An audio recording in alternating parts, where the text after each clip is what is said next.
아주버님, 아이가 죽어갑니다. 제발 약초를 구하러 가게 사람 좀 내어주세요. 절박한 젊은 과부의 말이 채 끝나기도 전에 대문 앞에 서 있던 남자의 차가운 목소리가 돌아왔습니다. 죽을 운명이면 약을 써도 죽는 법이요. 그 말을 끝으로 쾅 하고 문이 닫혔고 젊은 과부는 죽어가는 아이를 품에 안은 채 눈보라 속으로 홀로 걸어 들어갔습니다. 고갯마루 아래 눈밭에 쓰러지던 그 순간 눈발 너머에서 커다란 호랑이가 나타났습니다.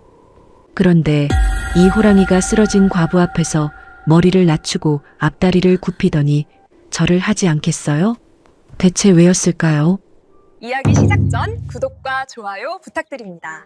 그럼 감동과 반전이 가득한 옛 이야기 지금 바로 시작합니다. 조선 후기 강원도 홍천 깊은 산골 산자락 아래 옹기종기 모인 작은 마을이 하나 있었습니다. 그 마을 아랫자락에 초가 한 채가 있었지요. 지붕에 이영이 군데군데 낡아 비가 오면 처마 끝에서 굵은 물줄기가 떨어졌고 담장은 낙보 허술하여 바람이 불면 삐걱거렸지만 그래도 제 손으로 일군 집이었습니다. 그 집에 한도윤이라는 젊은 사내와 아내 서연심이 살았습니다. 도윤은 30도 채 되지 않은 나이에 세상을 떠났답니다. 가을거지가 끝나갈 무렵부터 기침이 잦아지더니 2달을 버티지 못하고 어느 저녁 무렵에 눈을 감았습니다. 몸이 워낙 야위어 있어 숨이 끊어지는 마지막 순간에는 아무 말 없이 떠났더랍니다. 마을 사람들은 젊은 나이에 아깝다며 혀를 찾고 상여가 마을 어귀를 벗어나는 날 몇몇의 이웃이 눈물을 훔쳤지요. 그러나 연심은 울지 않았습니다. 아니, 울 수가 없었습니다. 생후 2달도 채 되지 않은 어린 새오니가 품 안에서 가늘게 울고 있었으니 어미가 무너지면 그 어린 것이 함께 무너지는 것이었지요. 연심은 입술을 깨물고 아이를 더 단단히 품에 안았습니다. 눈물은 나중에 흘리자고 지금은 아이를 먼저 살려야 한다고 스스로를 다잡았지요. 그런데 말입니다. 상여가 마을을 벗어난 지 이틀도 지나지 않아 뜻밖의 일이 시작되었습니다. 한도식이 움직이기 시작한 것이었지요. 한도식은 도윤보다 14살 위의 형이었습니다. 어릴 때부터 손이 빠르고 머리가 돌아가는 편이었는데 젊어서 장사로 재산을 조금 모은 뒤에는 공명첩을 사들였습니다. 공명첩이란 나라에서 재정이 급할 때 돈을 받고 신분을 올려주는 문서였는데 조선 후기 들어서 이것이 꽤 흔한 일이 되었습니다. 핏줄이 평민이어도 돈만 있으면 갓을 쓰고 양반 행세를 할 수 있었으니 도식은 그 길을 택한 사람이었지요. 덕분에 마을에서는 점잖은 어른 행세를 하였습니다. 명절이면 이웃의 인심을 쓰는 척하고 관아 아전들과 두루 안면을 트며 마을 어귀에 오고 가는 사람들이 한서방님하고 꾸벅 인사를 하면 갓을 고쳤으며 고개를 끄덕이는 것이 도식의 일장이었습니다. 그러나 그 갓 아래 감추어진 속내는 참으로 들여다보기 불편한 것이었습니다. 도식은 오래전부터 동생 도윤이 분가하여 일군 초가와 논밭을 탐내고 있었습니다. 도윤이 살아있을 때는 어쩔 수 없었지요. 아무리 제 이름으로 문서를 돌리고 싶어도 동생이 멀쩡히 살아버티고 있는 마당에 함부로 손을 댔다가는 마을 사람들 앞에서 체면을 잃는 일이었으니까요. 체면을 목숨처럼 여기는 도식에게 그것만큼은 피해야 할 일이었습니다. 그러나 도윤이 죽었습니다. 도식의 눈에 기회가 보였습니다. 남은 것은 어린 것 하나를 품에 안은 젊은 과부뿐이었고 과부는 글을 읽을 줄도 모르고 관아 문턱이 어떻게 생겼는지도 모르는 처지였습니다. 마을 아전만 제대로 손을 써두면 문서 하나 바꾸는 것은 일도 아니었지요. 도윤의 발인이 끝난 그날 저녁 도식은 제 사랑방에 마을 아전 하나를 조용히 불러들였습니다. 바깥에는 찬바람이 싸늘하게 불고 있었고 방 안에는 기름 등잔이 낮게 타고 있었지요. 두 사람이 오래 마주 앉아 낮은 목소리로 이야기를 나누었고 아전이 일어나 나가면서 소매 안에 무언가를 집어넣는 것을 마침 물을 길러 나오던 마을 아낙 하나가 먼 발치에서 보았습니다. 그러나 그것이 무슨 의미인지는 아무도 알아채지 못했지요. 며칠이 지나지 않아 도윤의 이름으로 되어 있던 초가와 논밭 문서가 슬그머니 도식의 손으로 넘어갔습니다. 연심이 그 사실을 알게 된 것은 도윤이 세상을 뜬 지 열흘쯤 지난 뒤였습니다. 남편을 잃은 슬픔과 갓난아이를 돌보느라 정신이 없던 차에 도식이 문서를 들고 초가 앞에 나타났습니다. 두루마기 자락을 단정히 여미고 방문 앞에 선 도식의 목소리는 낮고 점잖았지만 그 안에 담긴 것은 칼날처럼 차가운 것이었지요. 재수 씨, 이 초가와 논밭 문서 말이요. 도식은 문서를 펼쳐 연심 앞에 내밀었습니다. 이것이 본래 우리 집안 선산 자락에 딸린 땅이었소. 도윤이 살아있을 때는 내 모른 척 두었지만 이제 도윤도 없는 마당에 문서를 바로잡아 두어야겠소. 재수 씨는 이 집에 머물되 앞으로는 매달 거처세를 내는 것이 도리에 맞을 것이요. 연심은 그 말을 듣고 한동안 아무 말도 하지 못했습니다.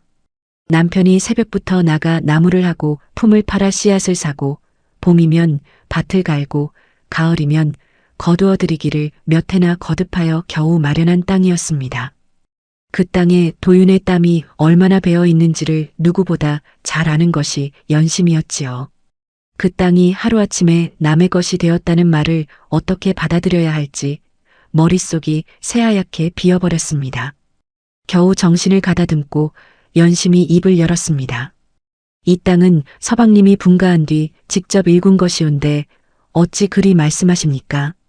문서도 서방님 이름으로 되어 있지 않았습니까? 도식은 표정 하나 흔들리지 않았습니다. 그 문서가 잘못 작성된 것이었소. 아전이 확인하여 바로잡았으니 이제는 이쪽이 맞는 것이요. 더 할 말이 없었습니다. 연심이 관아에 하소연하러 가봐야 아전은 이미 도식 편이었고 글을 읽지 못하는 연심이 문서의 진위를 따질 방법도 없었습니다. 마을에서 연심 말을 귀담아 들어줄 사람도 없었지요. 도식은 그것을 처음부터 알고 움직인 것이었습니다. 거처세가 시작되었습니다.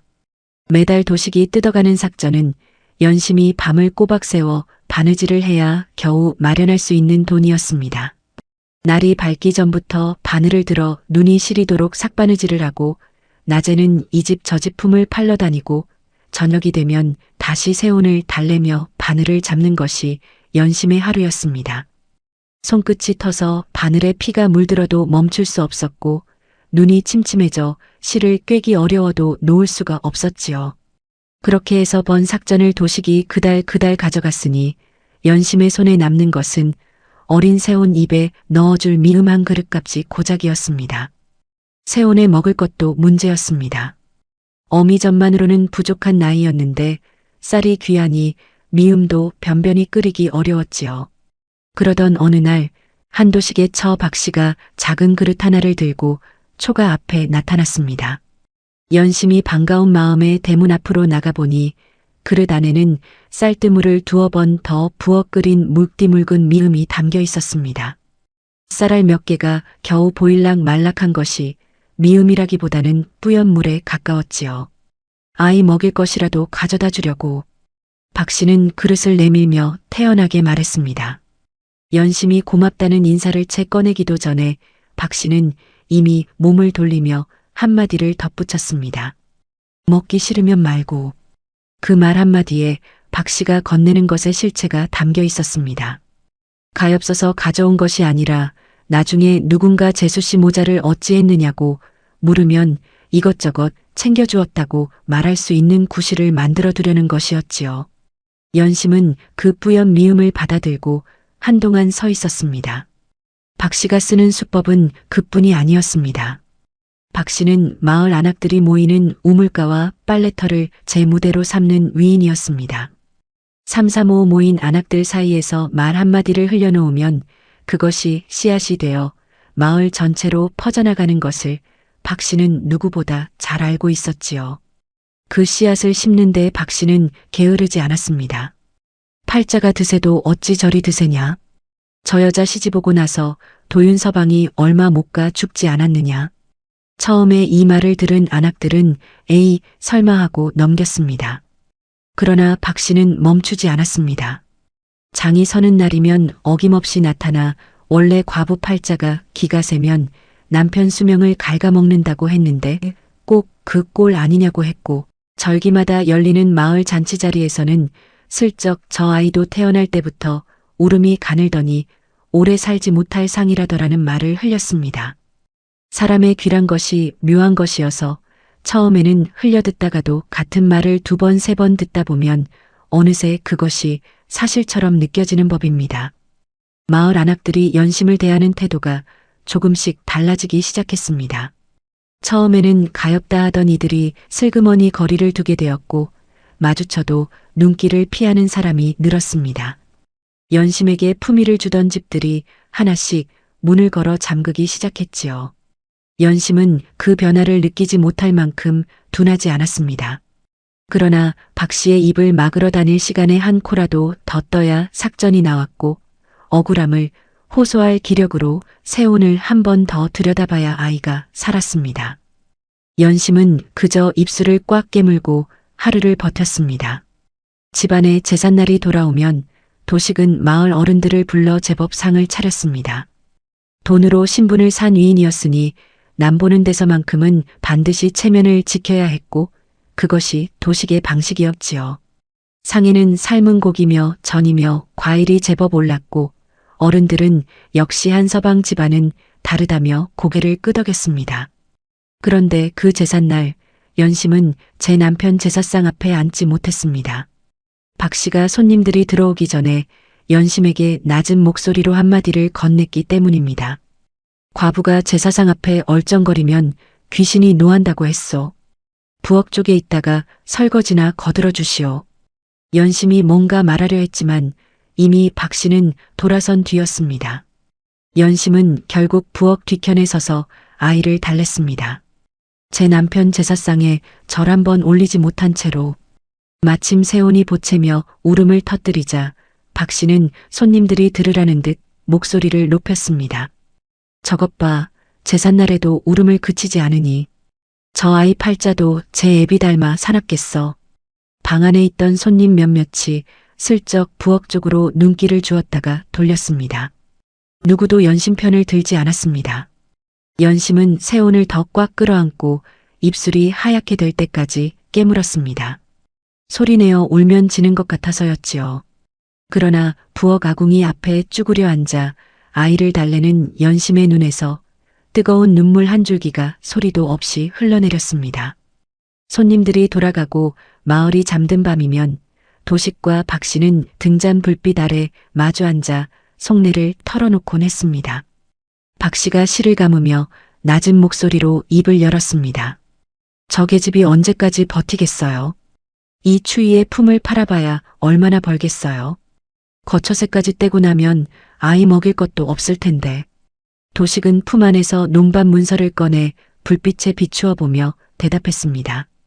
버티다가도 결국 떠나게 되어 있어. 마을 사람들이 저 여자를 등진 마당에 혼자 무슨 수로 살겠어. 초가를 비우고 나가는 날 그 논밭도 우리 것이 되는 거지. 그런데 아이가 문제예요. 저 아이가 살아서 커버리면 나중에 제 어미가 아비 재산 돌려달라고 나설 수도 있잖아요. 도식은 잠시 침묵했습니다.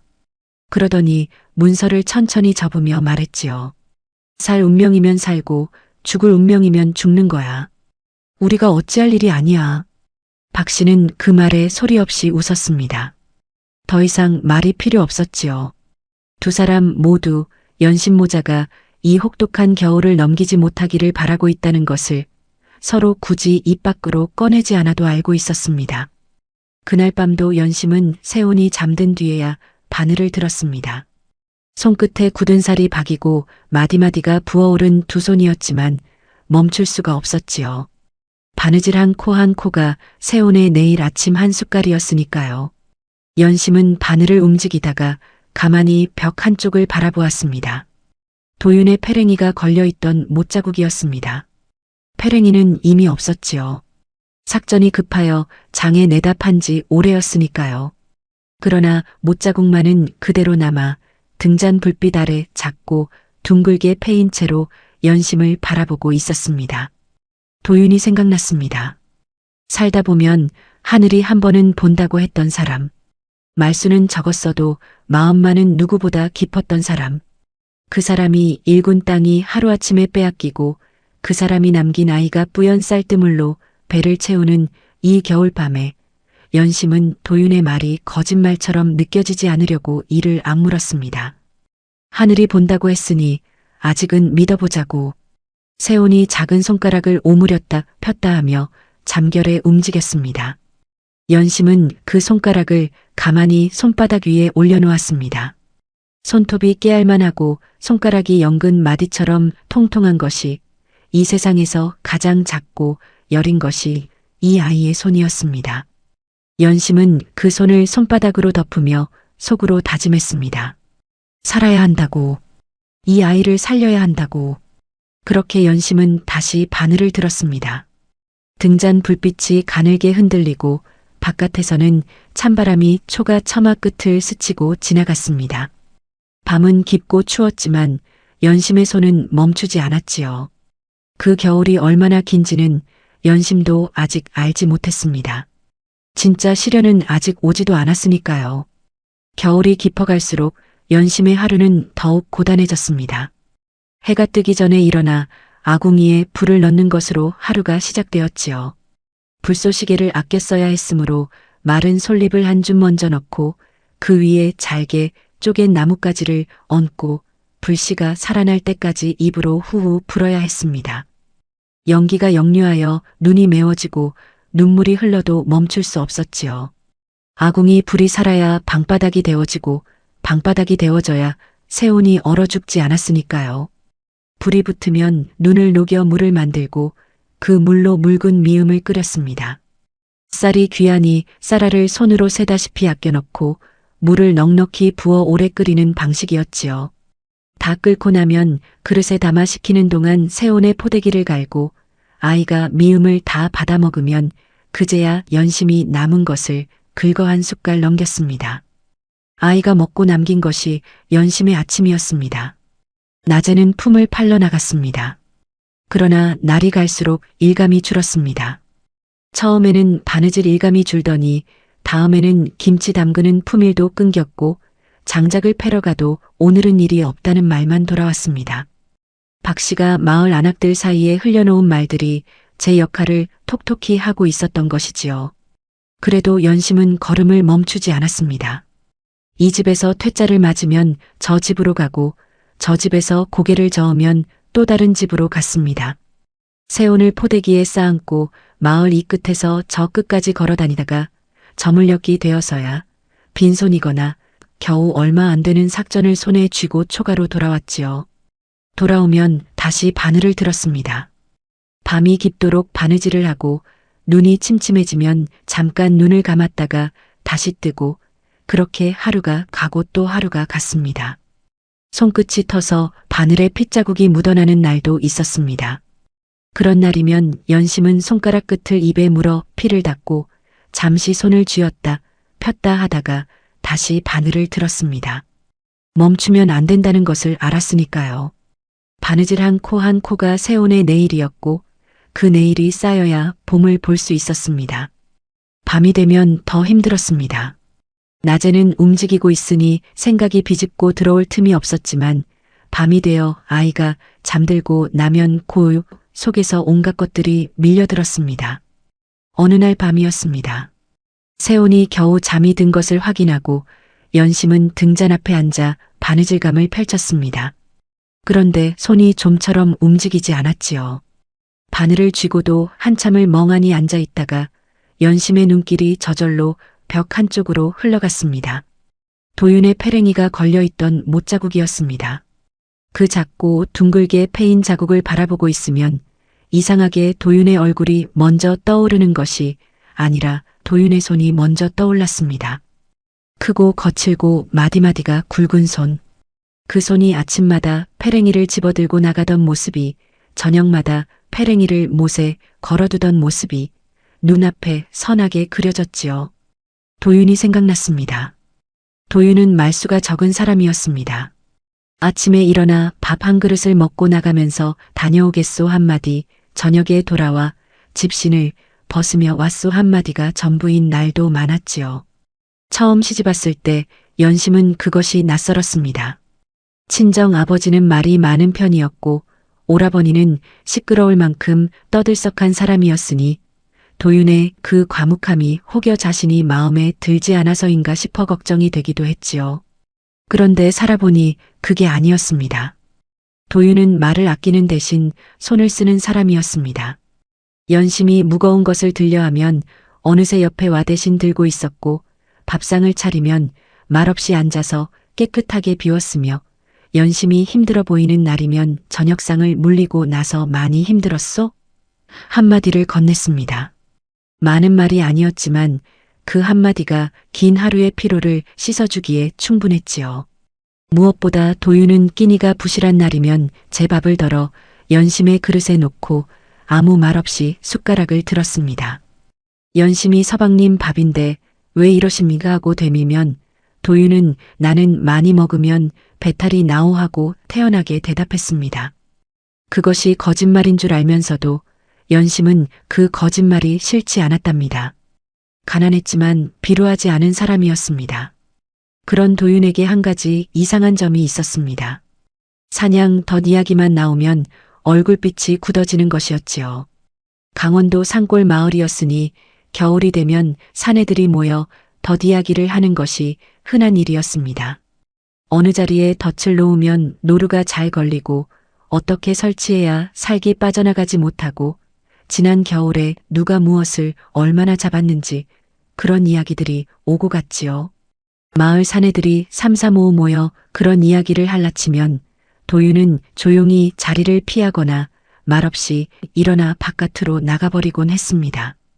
누가 도윤 씨는 덧 놓는 것이 싫토? 하고 물어보면 도윤은 그냥 그렇죠 한마디뿐이었습니다. 더 이상 아무 설명이 없었지요. 처음에는 연심도 그냥 넘겼습니다. 사람마다 좋아하는 것과 싫어하는 것이 있는 법이니 도윤은 그냥 사냥 이야기가 싫은 사람인가 보다 하고 생각했지요. 그런데 가을이 깊어가던 어느 날 마을에서 작은 소동이 있었습니다. 산에서 내려오던 사내 하나가 덫에 걸린 오소리 새끼를 잡아들고 오면서 그것을 어떻게 할지 마을 사람들이 악자지껄 이야기를 나누고 있었지요. 도윤은 그 자리를 지나치다가 멈추었습니다. 오소리 새끼가 덫에 발이 묶인 채 낑낑대는 것을 한참 바라보더니 도윤의 얼굴이 눈에 띄게 굳어졌습니다. 그날 저녁 도윤은 밥도 제대로 먹지 못하고 마루에 한참을 앉아 먼 산을 바라보았습니다.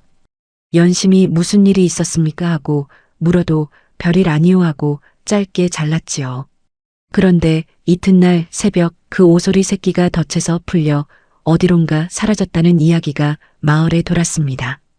누가 밤사이 덫을 끊어놓은 것이었는데 아무도 그것이 누구의 짓인지 알지 못했습니다. 연심만 어렴풋이 짐작했지만 도윤에게 묻지 않았습니다. 물어봐야 별일 아니오 하고 대답할 것이 뻔했으니까요. 도윤과 살면서 연심이 가장 이상하게 여겼던 일은 따로 있었습니다. 결혼하고 두 번째 겨울이었습니다. 그해 겨울은 유독 눈이 많이 내렸는데 큰 눈이 내리던 어느 밤에 도윤이 갑자기 잠깐 다녀오겠소 하고 밖으로 나갔습니다. 연심은 이 눈보라에 어딜 가느냐고 붙잡았지만 도윤은 금방 오겠소 한마디만 하고 나가버렸지요. 그런데 금방 온다던 도윤이 돌아온 것은 한밤중이 지나 새벽이 가까워질 무렵이었습니다. 어깨부터 무릎까지 옷이 흠뻑 젖어 있었고 손에는 크고 작은 상처가 나 있었습니다. 차가운 눈 속에서 오래 있었던 사람처럼 입술이 파랗게 질려 있었지요. 연심이 놀라 어디를 다녀온 것이냐고 물었습니다. 손이 왜 이렇게 되었냐, 무슨 일이 있었냐고 재차 물었지요. 그러나 도윤은 뜨거운 물에 손을 담그며 그냥 좀 다녀왔소 하고는 입을 다물어 버렸습니다. 표정 하나 흔들리지 않았지요. 연심이 세 번째로 물으려 하자 도윤은 처음으로 연심의 눈을 똑바로 보며 말했습니다. 걱정 마시오. 나쁜 일 한 것 아니오. 그 말투가 어찌나 담담하고 단호하던지 연심은 더 이상 물을 수가 없었습니다. 나쁜 일을 한 것이 아니라고 했으니 그 말을 믿으면 되는 것이었지요. 연심은 뜨거운 물에 도윤의 상처난 손을 씻어주면서 더 이상 아무것도 묻지 않았습니다. 그러나 그날 밤 눈보라 속으로 사라졌다가 돌아온 도윤의 젖은 옷자락과 상처난 손이 이따금 연심의 머릿속에 떠오르곤 했습니다. 그것이 무슨 일이었는지 연심은 끝내 알지 못했습니다. 마을의 늙은 사냥꾼 최노인이 도윤을 가리켜 한 말도 생각났습니다. 최노인은 젊어서 강원도 일대에서 이름난 사냥꾼이었지만 환갑이 넘어서는 산에서 내려와 마을 어귀에서 소일하는 노인이었습니다. 말수가 적고 쉬이 사람을 칭찬하지 않는 위인이었는데 어느 날 도윤을 보며 혼잣말처럼 중얼거린 것이 연심의 귀에 들어왔습니다. 저 사람은 쓸데없이 마음이 깊어. 칭찬인지 핀잔인지 알 수 없는 말이었습니다. 그런데 최노인이 그 말을 하던 때의 눈빛이 묘하게 따뜻한 것이었지요. 마치 오래된 무언가를 알고 있는 사람의 눈빛이었습니다.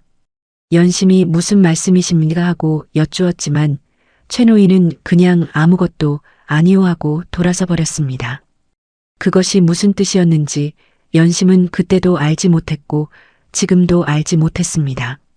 한편 도윤과 정반대인 사람이 있었으니 바로 형 한도식이었습니다. 어느 일은 봄날의 일이었습니다. 마을 산의 서넛이 산에서 내려오며 무언가를 신나게 이야기하고 있었고 도윤이 그 이야기를 듣더니 얼굴빛이 확 굳어졌습니다. 자세한 내용은 연심도 알지 못했지만 산에서 덫에 걸린 짐승에 관한 이야기였던 것 같았지요. 도윤은 그날 저녁밥도 제대로 먹지 못하고 마루에 한참을 앉아 있었습니다. 그것을 본 도식이 옆에서 비웃듯 말했지요. 도윤아, 내가 그리 사니 평생 이 모양 이 꼴이다. 세상에 짐승 목숨이 사람 한 끼보다 중하더냐. 쓸데없이 마음을 써봐야 돌아오는 게 뭐 있느냐. 짐승은 짐승이고 사람은 사람이야. 그것도 구분 못하면서 어떻게 식구를 먹여 살리려 하느냐. 도윤은 그 말에 아무 대꾸도 하지 않았습니다. 다만 입을 굳게 다물고 먼 산을 바라보다가 조용히 자리를 일어났지요. 연심은 그때 남편의 옆얼굴을 보았습니다. 화가 난 것도 아니고 슬픈 것도 아닌 무언가를 깊이 품고 있는 사람의 얼굴이었습니다. 형의 말에 반박하지는 않았지만 그렇다고 그 말에 설득된 것도 아닌 얼굴이었지요. 훗날 연심은 그날 도윤의 그 옆얼굴을 자주 떠올렸습니다. 말은 하지 않았어도 도윤은 이미 제 마음이 옳다는 것을 알고 있었던 것이 아닐까 하고 회상에서 돌아오면 방 안은 늘 더 춥고 더 어두웠습니다. 도윤이 살아있을 때는 이 가난이 부끄럽지 않았습니다. 둘이 있으면 방그릇도 한 그릇처럼 느껴졌으니까요. 그런데 이제는 혼자였습니다. 거처새를 뜯기고 품일도 끊기고 마을 사람들이 하나씩 등을 돌리는 이 겨울에 연심은 혼자였습니다. 그래도 이상한 것이 하나 있었습니다. 아무리 힘들고 고단한 밤이어도 도윤이 떠올릴 때마다 이상하게 마음의 어딘가가 조용해지는 것이었습니다. 그 사람이 평생 말없이 살다 간 방식이, 그 사람이 끝까지 지키려 했던 무언가가 연심에게는 아직도 살아있는 것처럼 느껴졌지요. 도윤이 살다 보면 하늘이 한 번은 본다고 했으니 그 말만큼은 아직 거짓말이 되지 않았으면 좋겠다고 연심은 생각했습니다. 세온이 잠결에 작은 손을 꼼지락거렸습니다. 연심은 그 손을 가만히 손바닥으로 덮었습니다. 손톱이 깨알만하고 손가락이 연근 마디처럼 통통한 것이 이 세상에서 가장 작고 여린 것이 이 아이의 손이었지요. 그러나 이 작은 손이 있는 한 연심은 무너질 수 없었습니다. 다시 바늘을 들었습니다. 등잔 불빛이 가늘게 흔들리고 바깥에서는 찬바람이 처마 끝을 스치고 지나갔습니다. 밤은 더욱 깊어갔지만 연심의 손은 멈추지 않았지요. 한 코, 한 코, 그렇게 세온의 내일을 향해 바늘을 놀렸습니다. 그 겨울이 얼마나 더 긴지는 아직 알 수 없었습니다. 그의 겨울은 유난히 길었습니다. 눈이 한 번 내리면 녹지도 않고 그 위에 또 눈이 쌓였고 골짜기에서 불어오는 바람은 살을 애는 것이 아니라 뼈를 긁어내는 듯한 기운이었습니다. 마을 사람들은 아궁이에 불을 넉넉히 넣고 문을 두껍게 닫아걸며 봄을 기다렸지만 봄은 좀처럼 올 기미를 보이지 않았지요. 연심의 초가는 더욱 추웠습니다. 거처새로 삭전을 뜯기고 나면 땔감을 충분히 살 여유가 없었으니 아궁이에 불을 넣는 시간을 줄여 하루에 2번이던 것을 1번으로 줄였습니다. 방바닥이 식으면 연심은 새온을 포대기 속에 더 깊이 감싸 안고 재채온으로 아이를 데웠지요. 그것이 연심이 할 수 있는 전부였습니다. 그런 날들이 이어지던 어느 날 아침이었습니다. 새온이 이상했습니다. 평소에는 새벽녘이면 배가 고파 가늘게 울음을 터뜨리던 아이였는데 그날은 날이 밝아도 울지 않았습니다. 연심이 이상하다 싶어 포대기를 열어보니 아이의 얼굴이 불처럼 달아올라 있었습니다. 뺨이 벌겋게 익어 있고 숨소리가 평소와 달리 가쁘고 거칠었지요. 연심이 손을 이마에 얹어보니 손바닥이 데일 듯한 열기가 올라왔습니다. 연심의 손이 떨리기 시작했습니다. 새온아, 새온아. 불러도 아이는 눈을 제대로 뜨지 못했습니다. 평소에는 어미 목소리만 들어도 작은 손을 꼼지락거리던 아이였는데 그날은 연심이 이름을 불러도 가늘게 신음소리만 낼 뿐이었지요. 연심은 아이를 품에 끌어안고 포대기를 단단히 여민 다음 버선도 제대로 신지 못한 채 집신을 끌고 초가 밖으로 나섰습니다. 마을 의원의 집은 초가에서 한참을 걸어야 하는 곳에 있었습니다. 연심은 아이를 품에 안고 눈길을 달리다시피 걸었지요. 찬바람이 얼굴을 때려도 느낄 겨를이 없었습니다. 아이의 숨소리가 제대로 들리는지만 귀를 기울이며 걸었습니다. 의원은 새온의 맥을 짚고 얼굴빛을 살피더니 이내 표정이 굳어졌습니다. 연심은 그 표정을 보는 순간 심장이 내려앉는 것을 느꼈지요. 열이 심상치 않습니다. 이대로 두면 오늘 밤을 넘기기 어려울 수도 있어요. 연심이 떨리는 목소리로 물었습니다. 어떻게 해야 합니까? 무슨 약이든 쓰겠습니다. 말씀만 해주십시오. 의원은 잠시 망설이다가 입을 열었습니다. 산 너머 암자 아래 바위 틈새에 자라는 약초가 있습니다. 이 고을에서는 그것밖에 이 열을 잡을 것이 없어요. 문제는 의원이 말을 끊고 바깥을 내다보았습니다. 창호지 너머로 하늘이 잔뜩 흐려 있었고 바람소리가 처마 끝을 흔들어대고 있었지요. 오늘 밤 큰 눈이 올 것입니다. 10년 만에 한 번 올까 말까 한 큰 눈이요. 그 산길을 이 밤에 오르는 것은 의원은 말을 끝내지 않았지만 그 뜻은 분명했습니다. 이 눈보라에 산을 오르는 것은 죽으러 가는 것과 다름없다는 것이었지요. 연심은 잠시 눈을 감았습니다. 그러고는 눈을 뜨며 말했습니다. 약초가 어느 바위 틈인지 자세히 알려주십시오. 초가로 돌아온 연심은 새온을 아궁이 가까이 눕혀두고 서둘러 나갈 채비를 시작했습니다. 두꺼운 솜 두루마기를 꺼내 새온을 먼저 두르고 그 위에 포대기를 단단히 동였지요. 자신은 얇은 겉옷 하나에 헝겊으로 손을 감쌌습니다. 더 입을 것이 없었으니까요. 그런데 혼자서는 엄두가 나지 않았습니다. 산길을 잘 아는 사람이 한 명이라도 앞에 서주어야 했고 눈이 깊어지면 짐을 들어줄 사람도 필요했습니다. 무엇보다 약초를 캐내려면 눈을 걷어내고 바위 틈을 파야 하는데 아이를 품에 안은 채로 그것을 혼자 감당하기는 어려운 일이었지요. 연심의 눈길이 저절로 마을 쪽으로 향했습니다. 도식의 집이 있는 쪽이었습니다. 가고 싶지 않았습니다. 그 문 앞에 또 무릎을 꿇고 싶지 않았지요. 그러나 새온의 가쁜 숨소리가 귓가에 들려왔습니다. 연심은 잠시 눈을 감았다가 아이를 품에 안고 일어섰습니다. 어미에게는 자존심보다 아이가 먼저였으니까요. 하늘이 거의 다 어두워질 무렵 연심은 도식의 집 대문 앞에 섰습니다. 바람이 이미 심상치 않게 불어오고 있었고 하늘에서는 굵은 눈발이 하나둘 내리기 시작했습니다. 연심은 새온을 더 깊이 품에 안고 대문을 두드렸습니다. 한참이 지나서야 안에서 인기척이 났습니다. 박 씨가 문을 열고 나왔지요. 연심을 보는 눈빛이 순간 싸늘해졌지만 박 씨는 이내 무표정한 얼굴을 만들며 물었습니다. 이 저녁에 웬일이오? 연심은 세온을 내보이며 말했습니다. 아이가 위독합니다. 오늘 밤을 넘기기 어렵다고 의원이 말했습니다. 산 너머 암자 아래에 약초가 있어야 아이를 살릴 수 있는데 혼자서는 엄두가 나지 않아 이렇게 왔습니다. 등짐꾼 한 명만 붙여주십시오. 아니면 약값 한 양이라도, 그것도 어려우시면 말 한 필이라도 빌려주십시오. 말을 하는 내내 연심의 목소리가 떨렸습니다. 자존심이 무너지는 것이 아니라 아이를 살려야 한다는 절박함이 목소리를 흔든 것이었지요. 박 씨는 연심의 말을 끝까지 듣더니 안쪽을 향해 목소리를 높였습니다. 여보, 동서가 왔어요. 잠시 후 도식이 나왔습니다. 두루마기를 걸치고 갓을 쓴 채 아랫사람 대하듯 연심을 내려다보며 섰지요. 연심은 다시 한번 아이의 상태를 설명했습니다.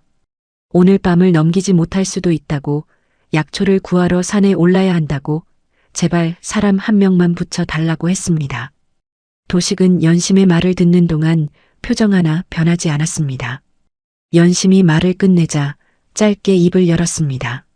죽을 운명이면 약을 써도 죽는 법이요. 연심이 숨을 삼켰습니다. 그리고 이 눈보라에 산을 오르겠다고, 어린 것 하나 살리겠다고 등짐꾼을 내보냈다가 그 사람까지 죽으면 그 책임은 누가 지요? 나는 그런 일에 집안 사람을 내보낼 수 없소. 아주버님, 이 아이는 도윤 서방의 아들입니다. 제발, 도윤은 이미 없소. 도식은 그 말 한마디로 모든 것을 끊었습니다. 그러고는 박 씨에게 눈짓을 하더니 안으로 들어가 버렸습니다. 박 씨가 대문을 닫으려는데 연심이 문 사이에 손을 집어넣으며 다시 애원했습니다. 형님, 제발입니다. 약간만이라도. 박 씨는 연심의 손을 내려다보다가 낮은 목소리로 말했습니다. 동서, 차라리 둘이 같이 사라지면 이 집안이 깔끔해지지 않겠어요. 그 말과 함께 대문이 닫혔습니다. 쾅 하는 소리가 눈 내리는 저녁 마을에 크게 울렸습니다. 연심이 돌아서자마자 도식과 박 씨는 사랑방으로 들어가 문을 닫았습니다. 박 씨가 먼저 입을 열었습니다. 목소리가 낮고 빠르게 돌아갔지요. 전현이 오늘 밤 산을 오르면 못 돌아올 거예요. 10년 만에 큰 눈이라는데 아이까지 안고 그 산길을 어떻게 올라오겠어요. 도식은 등잔 심지를 돋우며 대답했습니다. 그리 되면 우리는 말렸는데도 제 고집으로 나갔다고 하면 그만이지. 마을 사람들도 그 눈보라에 산을 오른 것이 제 잘못이라 할 것이요. 그렇지요. 그리고 전현이 없어지면. 박 씨는 말을 끝내지 않았습니다. 도식도 굳이 대답하지 않았지요. 두 사람의 눈길이 같은 곳을 향하고 있었으니 그 눈길이 닿은 곳은 도식의 품속에 든 논밤 문서였습니다. 두 사람 모두 연신모자가 그 밤을 넘기지 못하기를 바라고 있다는 것을 굳이 입 밖으로 꺼내지 않아도 알고 있었습니다. 연심은 대문 앞에서 한참을 서 있었습니다. 눈발이 굵어지고 있었습니다. 바람도 세졌지요. 마을 집집마다 문이 굳게 닫혀 있었고 등불 하나씩 새어나오는 창호지 너머로 사람 사는 온기가 아득하게 느껴졌습니다. 연심은 품 안의 세온을 내려다보았습니다. 아이의 뺨이 여전히 불처럼 달아올라 있었고 숨소리는 점점 더 가빠지고 있었지요. 연심은 고개를 들었습니다. 산이 보였습니다. 눈보라 속에 검게 솟아있는 산자락이 아득하게 멀었지만 연심의 발은 이미 그 방향을 향하고 있었습니다.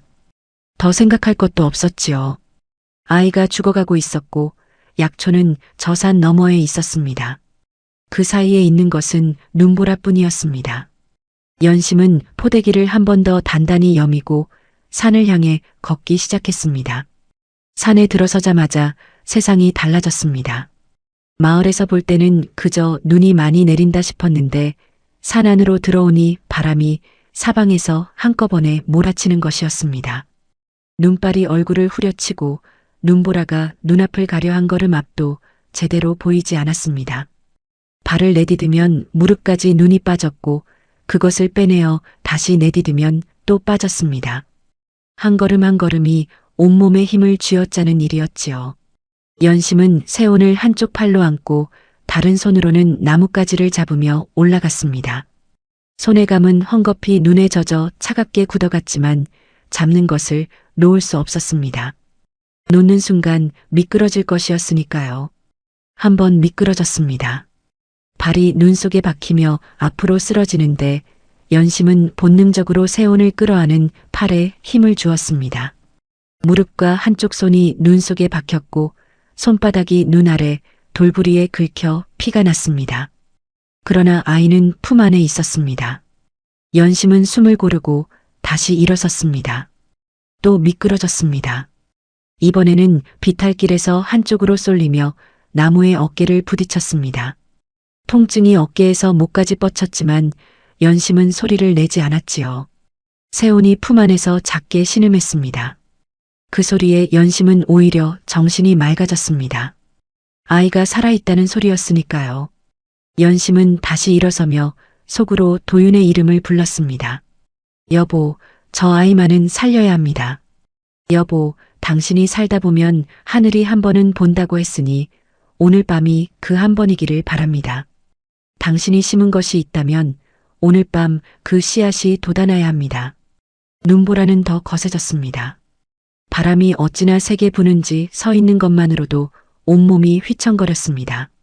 발의 감각이 서서히 사라지기 시작했습니다. 처음에는 발가락이, 다음에는 발바닥이, 그리고 발목까지 감각이 없어졌지요. 그러나 연심은 멈추지 않았습니다. 감각이 없어도 발은 움직였고 힘이 빠져도 다리는 앞으로 나아갔습니다. 그러다 어린 시절 기억이 스쳐 지나갔습니다. 연심이 5살 되던 해 겨울이었습니다. 친정 마을에서 외갓집까지 눈길을 걷던 날이었는데 어린 연심이 눈 속에 발이 빠져 걸음을 떼지 못하고 울음을 터뜨리자 친정어머니가 말없이 등을 내밀었습니다.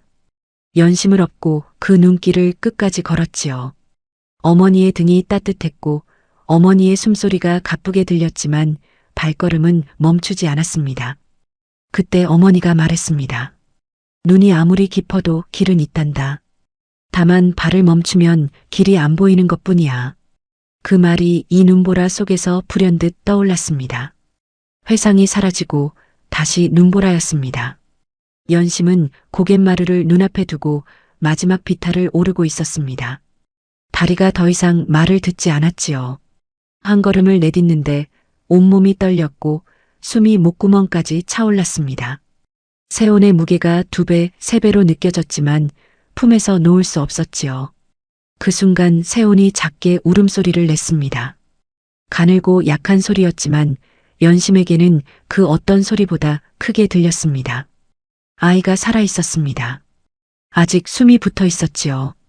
연심은 그 소리에 마지막 힘을 끌어모아 한 걸음을 더 내딛었습니다. 그러나 그 한 걸음이 마지막이었습니다.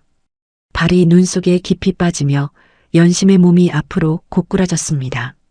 이번에는 일어설 힘이 남아있지 않았지요. 새온을 품에 안은 채 눈밭에 엎어진 연심은 몸을 일으키려 해보았지만 팔에 힘이 들어가지 않았습니다. 눈이 얼굴을 덮었고 바람이 등을 눌렀습니다. 이제 정말 끝인가 싶었습니다. 연심은 그 자리에서 새온만이라도 살아야 한다는 생각으로 아이를 품에 더 깊이 끌어안았습니다. 제 몸이 어찌 되더라도 이 아이만은 따뜻하게 해두겠다는 마음이었지요. 눈이 연심의 등 위에 쌓이기 시작했습니다. 점점 무거워졌고 눈꺼풀이 점점 무거워졌습니다. 그때였습니다. 눈발 너머에서 무언가가 움직이는 소리가 들렸습니다. 발소리가 아니었습니다. 눈 위를 미끄러지듯 다가오는 낮고 무거운 숨소리였지요. 연심은 고개를 들었습니다. 눈보라 속에서 거대한 그림자 하나가 천천히 다가오고 있었습니다. 낮고 무거운 숨소리였습니다. 사람의 숨소리가 아니었지요. 눈 위를 미끄러지듯 옮겨오는 그 소리는 깊은 산속에서만 들을 수 있는 종류의 것이었습니다. 연심은 눈밭에 엎어진 채로 고개를 들었습니다. 눈보라가 사납게 휘몰아치는 가운데 어둠 속에서 커다란 그림자 하나가 천천히 모습을 드러내고 있었습니다. 호랑이였습니다. 등에 먹빛 줄무늬가 선명하고 이마에 왕자 무늬가 또렷한 이 산에서도 쉬이 볼 수 없는 큰 암호랑이였습니다. 눈보라 속에서도 그 몸집이 압도적이었지요. 어깨까지의 높이가 어지간한 사내의 허리춤은 좋게 되었고 발자국 하나가 연심의 손바닥보다 훨씬 컸습니다. 낮고 묵직하게 몰아쉬는 숨소리가 눈보라 소리를 뚫고 선명하게 들려왔습니다. 연심은 숨이 멎는 것 같았습니다. 도망칠 수 없었습니다. 발에 감각이 없었고 팔에 힘이 없었으며 몸을 일으킬 기력이 남아있지 않았지요. 비명을 지르고 싶었지만 그것도 되지 않았습니다. 눈보라 속에서 비명을 질러봐야 들어줄 사람이 없다는 것을 알았고 무엇보다 세온이 놀랄까봐 두려웠습니다. 연심이 할 수 있는 것은 단 하나뿐이었습니다. 세온을 더 깊이 품에 안는 것이었지요. 호랑이가 자신을 덮치더라도 아이만은 마지막까지 제 몸으로 가리겠다는 마음이었습니다. 연심은 두 팔로 세온을 감싸 안고 제 몸을 아이 위에 덮었습니다. 찢기는 것은 제 등이어야 했고 아이에게는 손끝 하나 닿지 않아야 했습니다. 온몸이 떨렸지만 그 떨림 속에서도 아이를 감싼 팔만은 흔들리지 않았습니다. 호랑이가 가까이 다가왔습니다. 발소리가 느려졌습니다. 연심은 눈을 질끈 감았습니다. 호랑이의 숨소리가 지척에서 들려왔고 그 숨결에서 느껴지는 열기가 차가운 눈보라 속에서 이상하게 따뜻했습니다. 연심은 속으로 도윤의 이름을 불렀습니다. 여보, 저 아이만은 데려가지 마십시오. 저 아이만은. 그런데 아무 일도 일어나지 않았습니다. 한순간이 지나고 또 한순간이 지났습니다. 발톱이 살을 파고드는 것도 이빨이 등을 무는 것도 없었습니다. 연심은 천천히 눈을 떴습니다. 호랑이가 바로 앞에 있었습니다. 그런데 그 호랑이가 연심을 향해 덮쳐오는 것이 아니었지요. 오히려 걸음을 멈추고 커다란 머리를 낮게 숙인 채 연심의 얼굴을 가만히 들여다보고 있었습니다. 그 눈빛이 공포스러운 것이 아니었습니다. 노란빛이 감도는 크고 깊은 눈이 연심을 보다가 품 안의 세온을 보다가 다시 연심을 보았습니다. 마치 무언가를 확인하는 것 같았습니다. 연심은 떨면서도 그 눈을 피하지 않았습니다. 피할 수도 없었지만 어쩐지 피하면 안 될 것 같은 느낌이 들었지요. 두 눈이 한참 마주쳤습니다. 눈보라가 두 사이를 가르며 지나갔습니다. 그리고 이상한 일이 벌어졌습니다. 호랑이가 천천히 앞다리를 굽혔습니다. 거대한 몸집이 낮아지며 머리가 눈 가까이 내려왔습니다. 마치 사람에게 예를 갖추듯 혹은 오래전부터 알아온 이에게 인사를 건네듯 그 자세가 잠시 그대로 멈추었습니다. 눈보라 속에서 상군이 젊은 과부 앞에 고개를 숙인 것이었지요. 연심은 얼어붙었습니다. 두려움인지 경이로움인지 알 수 없는 감정이 온몸을 훑고 지나갔습니다. 눈물이 나왔습니다. 무서워서 나온 눈물인지 살 것 같아서 나온 눈물인지 연심 자신도 알 수 없었지요. 그저 뜨거운 것이 뺨을 타고 흘러내렸고 그것이 차가운 눈바람에 금세 식어갔습니다. 그러자 호랑이가 몸을 일으켰습니다. 그리고 몸을 돌렸습니다. 연심에게서 등을 보인 채 몇 걸음을 걷더니 멈추었습니다. 그리고 고개를 돌려 연심을 바라보았지요. 몇 걸음 걷고 멈추고 돌아보고 그 동작이 2번 반복되었습니다. 연심은 직감했습니다. 따라오라는 것이었지요. 몸이 움직이지 않았습니다. 아까 넘어지면서 마지막 힘을 다 쓴 것이었지요. 그러나 연심은 이를 악물고 팔꿈치로 눈을 짚어 몸을 일으켰습니다. 무릎이 올라왔고 한쪽 발이 눈 속에서 빠져나왔습니다. 다리가 떨렸지만 섰습니다. 세온을 품에 안고 서는데 성공했지요. 호랑이는 기다리고 있었습니다. 연심이 일어서는 것을 확인하고 나서야 다시 앞으로 걷기 시작했습니다. 연심은 그 뒤를 따랐습니다. 한 걸음 한 걸음 발에 감각이 없어도 발은 움직였고 팔이 떨려도 아이를 안은 팔만은 흔들리지 않았습니다. 신기한 것은 호랑이가 걷는 길이 연심이 올라온 길보다 훨씬 걷기가 수월했다는 것입니다. 눈이 덜 쌓인 곳을 골라 걸었고 바람이 덜 부는 쪽으로 방향을 틀었습니다. 어두워서 보이지 않는 돌부리를 호랑이가 먼저 밟아 확인하듯 지나가면 그 뒤를 연심이 따랐지요. 넘어질 것 같으면 호랑이가 걸음을 늦추었고 연심이 따라잡으면 다시 앞서 걸었습니다. 얼마나 걸었을까요? 연심은 시간 감각이 없었습니다.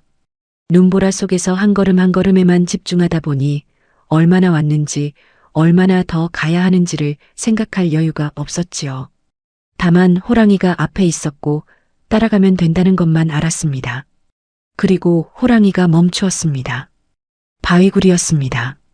절벽 아래 바위가 깊숙이 패여 만들어진 굴이었는데 입구가 사람 하나 들어갈 만큼 넉넉했고 안쪽으로 들어가면 바람이 완전히 막혔습니다. 굴 안에는 마른 풀이 두텁게 깔려 있었는데 누군가 일부러 쓸어 모아놓은 것처럼 한쪽에 가지런히 모여 있었지요. 그리고 굴 입구 바깥 눈더미가 비교적 얕게 쌓인 바위 틈새마다 의원이 말했던 그 약초가 군락을 이루고 있었습니다. 연심은 그 자리에 선 채로 한동안 움직이지 못했습니다. 약초였습니다. 눈 속에서도 짙은 초록빛 잎이 선명하게 보이는 의원이 이름을 대며 이것이 아니면 안 됩니다라고 했던 바로 그 약초였지요. 연심은 무릎이 꺾이는 것을 느끼며 그 자리에 주저앉았습니다. 소리가 나오지 않았습니다. 울음도 나오지 않았지요. 그저 눈앞에 있는 약초를 바라보며 가슴이 차올랐습니다. 도윤이 살다 보면 하늘이 한 번은 본다고 했습니다. 오늘 밤이 그 한 번이었습니다. 연심은 손에 감긴 헝겊이 굳어 있었지만 그것을 이로 끊어내고 맨손으로 눈을 걷어내며 약초를 캐기 시작했습니다. 손가락이 시렸지만 멈추지 않았습니다.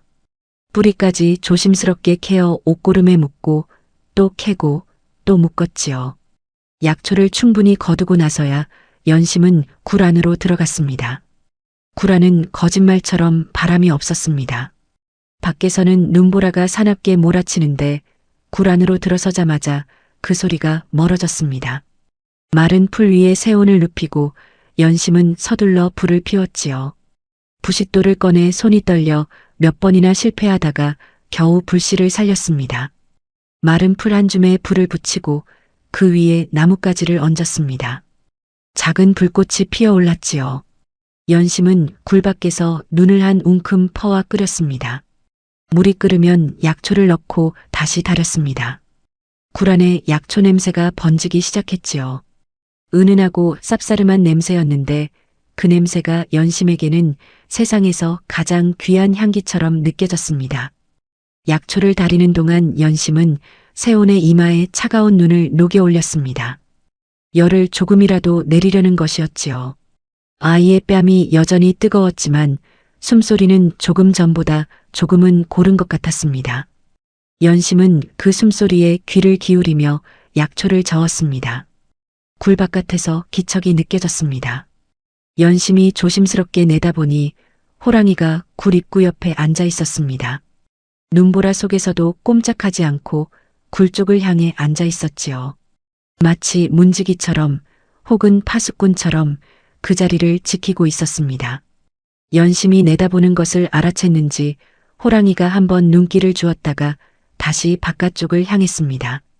연심은 그 모습을 한참 바라보다가 굴 안으로 몸을 들였습니다. 밤새 연심은 새온 곁을 떠나지 않았습니다. 약초 달인 물을 식혀 아이 입에 조금씩 흘려넣고 열이 오르면 눈을 녹여 이마에 올리고 숨소리가 거칠어지면 등을 쓸어주었지요. 불이 꺼지려 하면 나뭇가지를 더 얹었고 눈이 감기려 하면 새온의 이름을 불러 정신을 차렸습니다. 새온아, 새온아, 살아야 한다. 내 아버지가 살다 보면 하늘이 한 번은 본다고 했는데 오늘 밤이 그 한 번이니 살아야 한다. 내 어미가 여기 있다. 어미가 여기 있으니 눈을 뜨거라. 밤이 얼마나 깊었는지 알 수 없었습니다. 굴 안에서는 하늘이 보이지 않았으니까요. 다만 눈보라 소리가 점점 잦아드는 것으로 보아 새벽이 가까워지는 것을 느낄 수 있었습니다. 그리고 어느 순간이었습니다. 새온의 이마에 손을 얹은 연심의 손이 멈추었습니다. 아이의 이마가 조금 전과 달랐습니다. 불처럼 타오르던 열기가 조금 가라앉아 있었습니다. 연심은 손바닥을 이마에 더 바짝 댔습니다. 틀리지 않았습니다. 열이 내리고 있었지요. 아주 조금이었지만 분명히 내리고 있었습니다. 세온이 작은 손을 꼼지락거렸습니다. 연심은 그 손을 두 손으로 감쌌습니다. 손톱이 깨알만하고 손가락이 연근 마디처럼 통통한 그 손이 연심의 손바닥 안에서 꼼지락거렸지요. 살아있다는 신호였습니다. 살고 있다는 소리였습니다. 연심은 소리 없이 울었습니다. 눈물이 세온의 포대기 위로 떨어졌지만 아이는 알지 못했지요. 연심은 아이의 손을 꼭 쥔 채로 오래 울었습니다. 밤새 단 한 번도 울지 않았는데 아이가 살 것 같다는 것을 느끼는 순간에야 비로소 눈물이 터진 것이었습니다. 동이 트기 시작할 무렵이었습니다. 굴 입구로 희끄무레한 빛이 스며들었고 눈보라가 완전히 잦아들었습니다. 연심은 세온이 고르게 잠든 것을 확인하고 나서 굴 입구 쪽으로 기어나왔습니다. 호랑이가 여전히 그 자리에 있었습니다. 밤새 그 자리를 떠나지 않은 것이었지요. 등 위에 눈이 소복이 쌓여 있었고 눈보라를 정면으로 맞은 탓에 수염 끝에 성에가 맺혀 있었습니다. 그러나 자세는 흔들림이 없었습니다. 굴 바깥을 향해 밤새 그렇게 앉아 있었던 것이었지요. 연심은 굴 입구에 기대어 그 모습을 바라보았습니다. 아무 말도 나오지 않았습니다. 감사하다는 말도, 왜 이러느냐는 말도, 그저 바라보는 것밖에 할 수 없었지요. 호랑이가 연심의 시선을 느꼈는지 고개를 돌렸습니다. 두 눈이 다시 마주쳤습니다. 노란빛이 감도는 깊은 눈이 연심을 한번 바라보다가 굴 안쪽을 향했습니다. 세온을 확인하는 것 같았지요. 그리고 호랑이는 천천히 몸을 일으켰습니다. 발자국 소리가 눈 위에서 조용히 울렸습니다. 호랑이는 뒤를 돌아보지 않고 산속으로 걸어 들어갔습니다. 먹빛 줄무늬가 나무 사이로 멀어지다가 새벽빛 속에서 점점 흐릿해지더니 이내 보이지 않았습니다. 연심은 호랑이가 사라진 자리를 한동안 바라보았습니다. 무언가를 이제야 알 것 같은 느낌이 들었습니다. 도윤이 눈보라 속에서 옷이 흠뻑 젖어 돌아오던 밤, 최노인이 도윤을 보며 쓸데없이 마음이 깊은 놈이라고 하던 말, 더디하기만 나오면 얼굴빛이 굳어지던 도윤의 표정. 그 조각들이 이 새벽에 하나씩 맞추어지는 것 같았습니다. 그러나 연심은 아직 확신할 수 없었습니다. 다만 한 가지만은 알았지요. 남편이 심은 것이 있었다는 것을, 그리고 오늘 밤 그 씨앗이 돋아났다는 것을. 마을로 돌아온 것은 그 이튿날 아침이었습니다. 세온의 열이 완전히 내린 것을 확인한 뒤 연심은 아이를 포대기에 단단히 쌓안고 산을 내려왔지요. 내려오는 길은 올라갈 때보다 훨씬 수월했습니다. 눈보라가 그친 자리에 아침 햇살이 비치고 있었고 눈 위에 찍힌 커다란 발자국이 안전한 길을 따라 마을 방향으로 이어져 있었습니다. 연심은 그 발자국을 따라 걸었습니다. 연심이 마을 어귀에 들어서자 아침 일찍 물을 길러 나온 아낙 하나가 연심을 보고 소스라치게 놀랐습니다. 그 아낙이 소리를 질렀고 소리를 들은 이웃이 나왔고 삽시간에 마을 사람들이 모여들었습니다. 모두가 연심이 그 눈보라 속에서 죽었을 거라 여겼던 것이지요. 그 소식이 도식의 귀에 들어가기까지는 그리 오래 걸리지 않았습니다. 도식이 그 소식을 들었을 때 손에 들고 있던 찻잔을 하마터면 떨어뜨릴 뻔했습니다. 살아 돌아왔다는 것이 믿기지 않았습니다. 그 눈보라 속에서 아이까지 안고 산을 올라갔는데 살아 돌아왔다는 것이. 도식의 눈썹이 실룩거렸습니다. 박 씨가 방으로 들어오며 낮은 목소리로 말했습니다. 살아 돌아왔다네요. 알고 있소. 어떻게 된 것일까요? 그 눈보라에. 모르겠소. 도식은 짧게 대답했지만 속이 끓어오르는 것을 감추기 위해 찻잔을 다시 천천히 들었습니다. 계획이 틀어진 것이었습니다. 연심이 살아 돌아왔으니 어젯밤 속으로 그린 그림이 모두 무너진 것이었지요.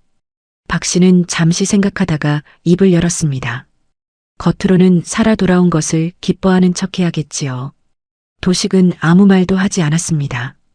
그러나 천천히 고개를 끄덕였습니다. 두 사람은 그날 오후 마을 사람들이 보는 앞에서 연심의 초가로 찾아가 살아 돌아와서 다행이라며 손을 잡았습니다. 박 씨는 눈물까지 찍어내며 얼마나 걱정했는지 모른다고 했지요. 연심은 아무 말도 하지 않았습니다. 다만 박 씨의 손을 잡은 채로 그 손이 어제 저녁 대문을 쾅 닫던 바로 그 손이라는 것을 알면서 조용히 고개를 숙였습니다. 며칠이 지나 연심은 의원이 알려준 그 바위굴 자리를 다시 찾아갔습니다. 혹시나 싶은 마음이었는데 과연 그 바위 틈새에 약초가 그날보다 더 풍성하게 돋아 있었습니다. 연심은 조심스럽게 약초를 캐어 마을 의원에게 가져갔고 의원은 그것을 보며 눈을 크게 떴습니다. 이것이 어디서 났소? 이 고을에서는 쉬이 구하기 어려운 것인데. 연심이 자초지종을 말하자 의원은 한참을 생각하다가 말했습니다. 값을 치르겠소.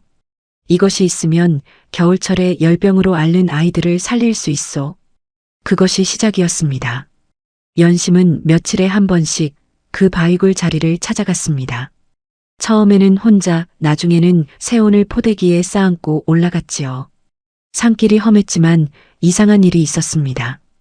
올라갈 때마다 길목에 눈이 치워져 있거나 위험한 빙판 옆에 나뭇가지가 꽂혀 있거나 맹수가 다니는 길목을 피해 돌아가는 다른 길이 눈 위에 발자국으로 표시되어 있는 것이었지요. 그 발자국이 어떤 것인지 연심은 알았습니다. 커다랗고 둥근 호랑이 발자국이었습니다. 연심이 산에 오를 때마다 호랑이가 먼저 길을 살피고 위험한 곳을 알리고 안전한 길을 내어주고 있었던 것이었지요. 연심은 그 발자국을 볼 때마다 걸음을 멈추고 산을 향해 조용히 고개를 숙였습니다. 아무도 없는 산중이었지만 그것이 당연한 예의처럼 느껴졌습니다. 약초를 팔아번 돈이 조금씩 쌓였습니다. 연심은 그 돈으로 먼저 땔감을 샀고 다음에는 쌀을 샀으며 새온의 포대기를 새 것으로 바꾸었습니다. 거처세를 내고도 조금씩 남는 것이 생기기 시작했지요. 마을 의원이 연심의 약초 이야기를 여기저기 하고 다닌 덕분에 이웃 마을 의원까지 연심을 찾아와 약초를 사가기 시작했습니다. 마을 사람들의 눈길이 달라지기 시작했습니다. 손가락질하던 눈이 조금씩 누그러졌고 외면하던 이들이 마주치면 가볍게 고개를 끄덕이게 되었습니다. 연심이 장에 나가면 안악 하나둘이 말을 걸기 시작했고 아이 얼굴이 좋아졌다며 칭찬을 건네는 사람도 생겼지요. 그 변화가 도식의 눈에 들어가기까지는 그리 오래 걸리지 않았습니다. 도식은 마을 사람들의 이야기를 들으며 눈썹 사이를 찌푸렸습니다. 연심이 약초를 팔아 돈을 번다는 것, 마을 의원이 연심을 칭찬하고 다닌다는 것, 마을 사람들의 시선이 달라지고 있다는 것, 하나하나가 도식의 심기를 건드렸습니다. 연심이 무너지기를 스스로 포대기를 싸서 마을을 떠나기를 기다리고 있었는데 오히려 살림이 나아지고 있다는 것이 도식에게는 참을 수 없는 일이었지요. 박 씨가 등잔 심지를 돋우며 나직이 말했습니다.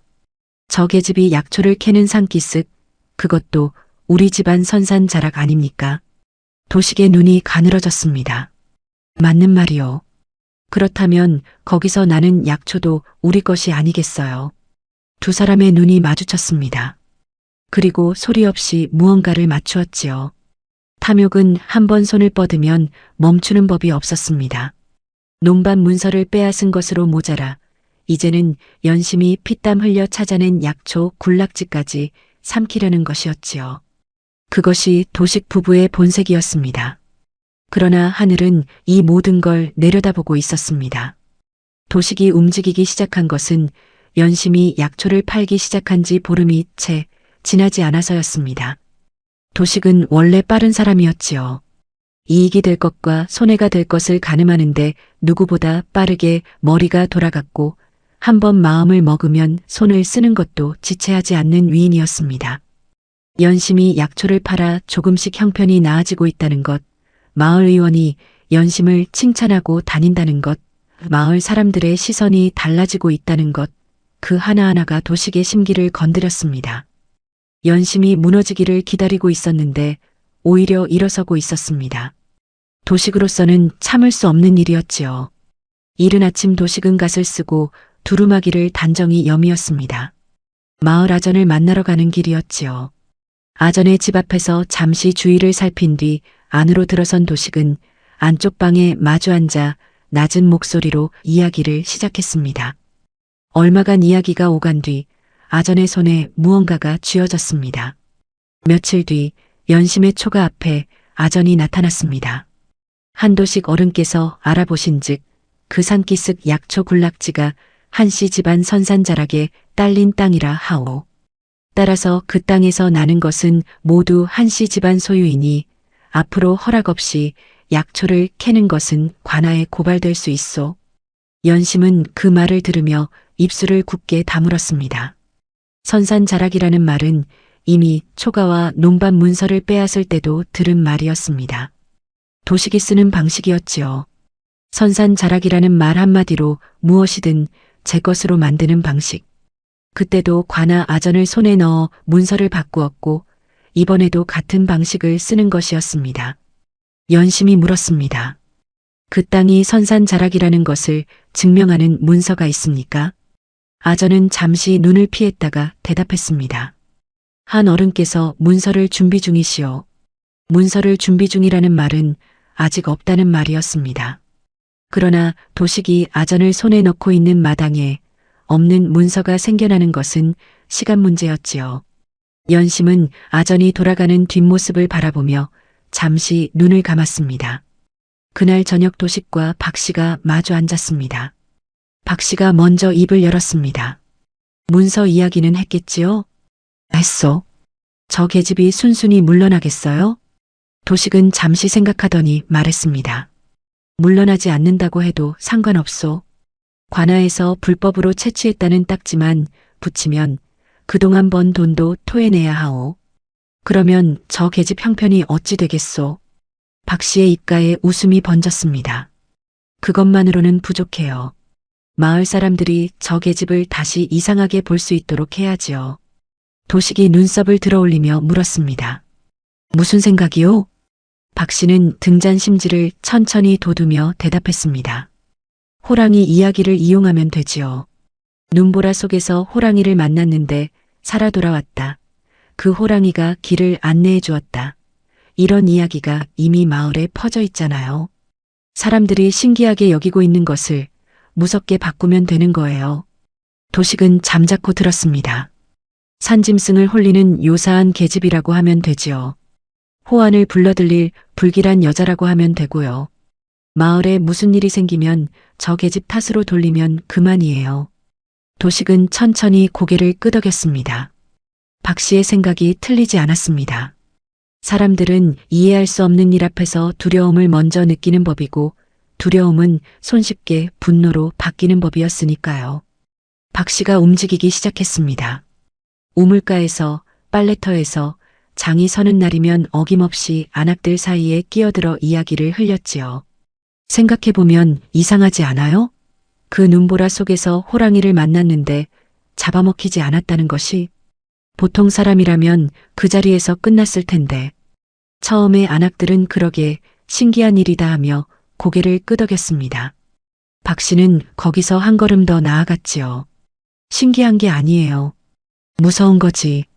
산짐승을 홀릴 수 있는 사람이 보통 사람이겠어요? 그런 기운을 가진 사람이 마을에 있으면 그 기운이 마을 전체에 퍼지는 거 아니에요? 그 말이 씨앗이 되었습니다. 처음에는 설마하던 안악들이 하루 이틀 지나면서 서로 그 이야기를 주고받기 시작했지요. 박씨의 말이 마을을 한 바퀴 돌아 다시 돌아올 때쯤에는 처음보다 훨씬 크고 무겁게 부풀어 있었습니다. 저 과부가 호랑이를 부릴 줄 안다더라. 호안을 불러들이는 여자라더라. 마을에 무슨 일이 생기면 저 여자 때문이라더라. 연심이 장에 나가면 슬그머니 피하는 사람이 다시 생겨났습니다. 아이들이 새온 근처에 오지 않도록 손을 잡아당기는 어미도 있었지요. 며칠 전까지만 해도 말을 걸어오던 안악들이 다시 눈길을 피하기 시작했습니다.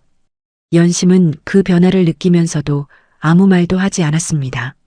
반박하러 다닐 시간에 약초를 한 뿌리라도 더 캐야 했고 억울함을 호소할 기력으로 세온을 한 번 더 들여다봐야 했으니까요.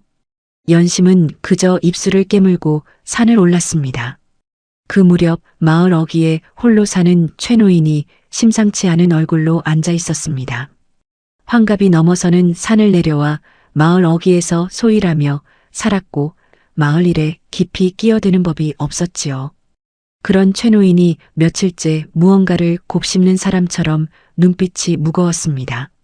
마을 사람들이 연심에 대해 수군거리는 이야기가 최노인의 귀에도 들어왔습니다. 호안을 불러들이는 요사한 여자라는 말도 들었고 관아에 고발하겠다는 이야기도 들었지요.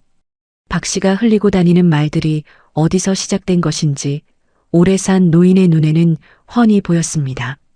최노인은 그 이야기들을 들을 때마다 오래전 일 하나가 가슴속에서 올라왔습니다. 수년 전 큰 눈이 내리던 밤의 일이었지요.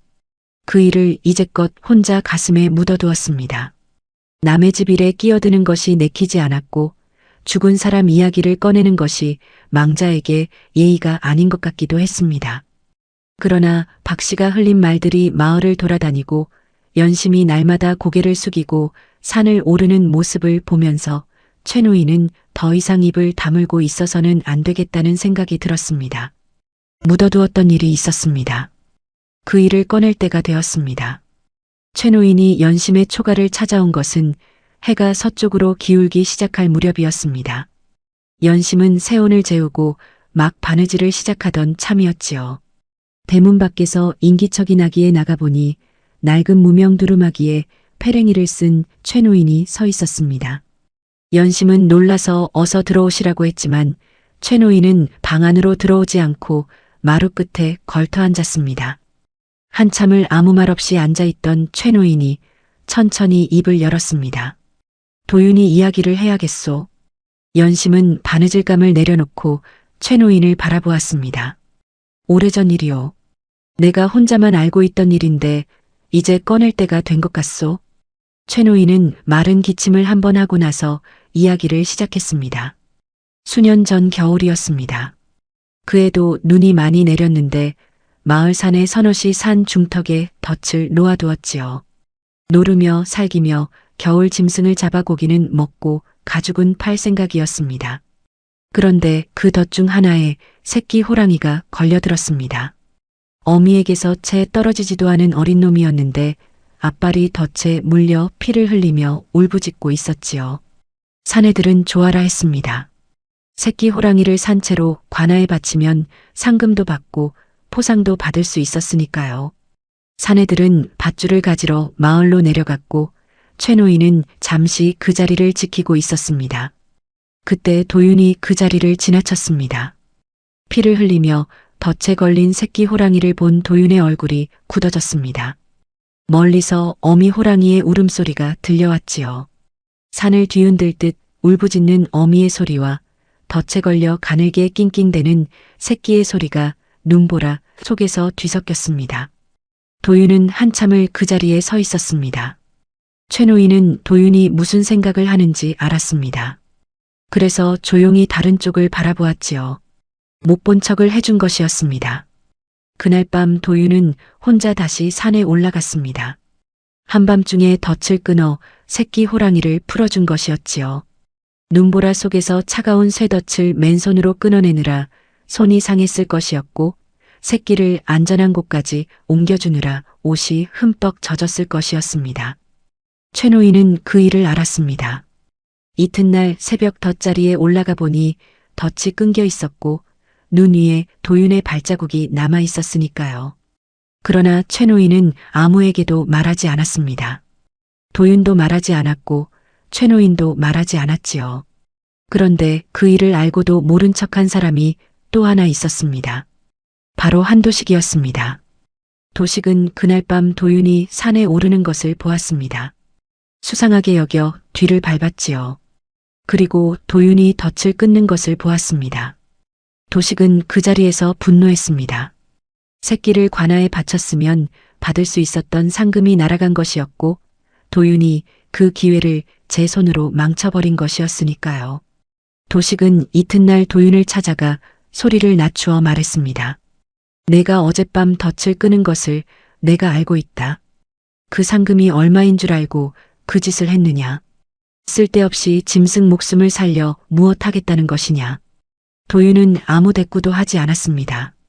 형의 말을 조용히 듣고 있다가 한마디만 했습니다. 형님, 어미가 울고 있었습니다. 그것이 전부였습니다. 도식은 그 말이 어이없었지요.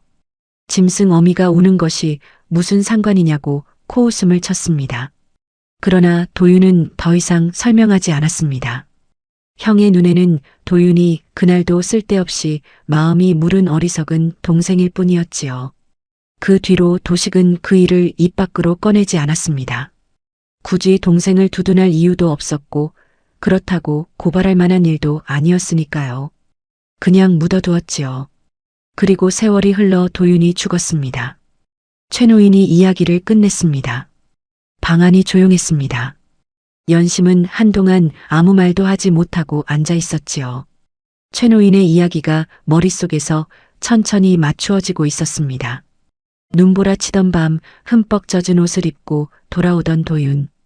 끝내 이유를 말하지 않던 도윤. 덧 이야기만 나오면 얼굴빛이 굳어지던 도윤. 최 노인이 쓸데없이 마음이 깊은 놈이라고 하던 말. 그리고 눈보라 속에서 연심 앞에 고개를 숙이던 어미 호랑이. 모든 조각이 하나씩 맞추어졌습니다. 그날 밤 도윤이 덫에서 풀어준 새끼 호랑이의 어미였습니다. 그 새끼를 살려준 은혜를 갚으러 왔던 것이었지요. 도윤이 세상을 떠났으니 도윤의 아내와 아들에게 그 은혜를 갚은 것이었습니다. 연심의 눈에서 눈물이 흘렀습니다. 도윤이 한마디도 자랑하지 않았던 그 일이 그 밤 눈보라 속에서 새끼 호랑이를 살리면서도 아무에게도 말하지 않았던 그 마음이 이렇게 돌아왔습니다. 살다 보면 하늘이 한 번은 본다고 했는데 하늘만 본 것이 아니었습니다. 짐승도 보고 있었던 것이었지요. 최 노인은 연심이 우는 것을 보며 조용히 일어섰습니다. 더 할 말이 없었지요. 마루에서 내려서며 한마디를 덧붙였습니다. 이 이야기를 마을 사람들에게 해도 좋소? 내가 증인이 될 것이오. 연심은 울면서 고개를 끄덕였습니다.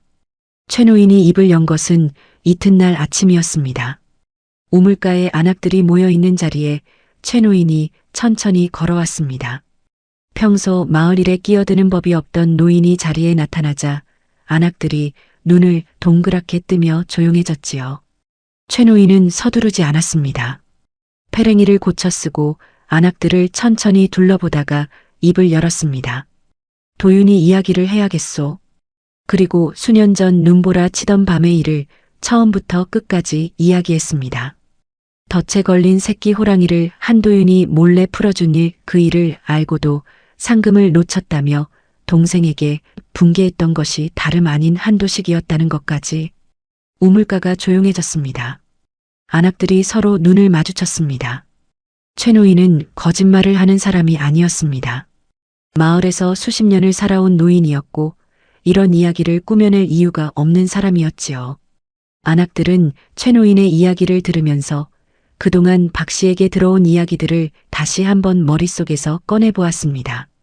그렇다면 저 과부가 요사한 것이 아니라 죽은 도윤 서방의 선행이 돌아온 것이 아니냐? 집안의 재앙을 불러온 것이 과부가 아니라. 말들이 조각조각 흘러나왔습니다. 최 노인은 그 말들을 듣고 있다가 조용히 고개를 끄덕였습니다. 재앙은 탐욕에서 오는 것이요. 짐승도 은혜를 아는데 사람이 은혜를 모르면 그것이 재앙이지요. 그 말이 우물가를 돌아다니다가 빨래터로 가고 장터로 가고 집집마다 저녁 밥상 위에서 오고 갔습니다. 마을 사람들이 입을 열고 고개를 끄덕이고 서로 눈빛을 교환했습니다. 그동안 수군거리던 방향이 달라지기 시작했습니다. 도식의 귀에도 최 노인의 이야기가 들어갔습니다. 도식은 한동안 아무 말도 하지 않았습니다. 찻잔을 들었다가 내려놓고 내려놓았다가 다시 들었습니다. 눈썹 사이가 점점 깊게 파였지요. 박 씨가 안방에서 나와 사랑방 문 앞에 서며 말했습니다. 최 노인이 입을 열었다는 이야기 들었어요? 들었소. 마을 사람들이 동요하고 있어요. 이대로 두면 여론이 완전히 뒤집히겠어요. 도식은 찻잔을 내려놓고 눈을 들었습니다. 박 씨를 바라보는 눈빛이 차갑고 단단했지요. 최 노인 한 사람 말이 무슨 증거가 되겠소? 늙은이 기억이 흐린 것이라 하면 그만이요. 그러면 약초 문제는요? 아전한테 문서를 빨리 만들라고 해야겠소. 그것만 있으면 저 계집이 지금까지 번 돈도 내놔야 하오. 박 씨는 잠시 생각하다가 말했습니다. 그것만으로는 부족할 것 같아요.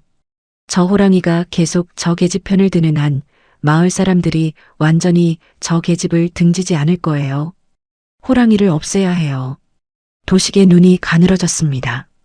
호랑이를 없애면 저 계집도 끝나지요. 호랑이가 없으면 약초도 없고, 약초가 없으면 돈도 없고, 돈이 없으면 저 계집이 버틸 수 없어요. 그리고 가죽이며 이빨이며 팔면 큰 돈이 되지요. 도식은 잠시 침묵했습니다.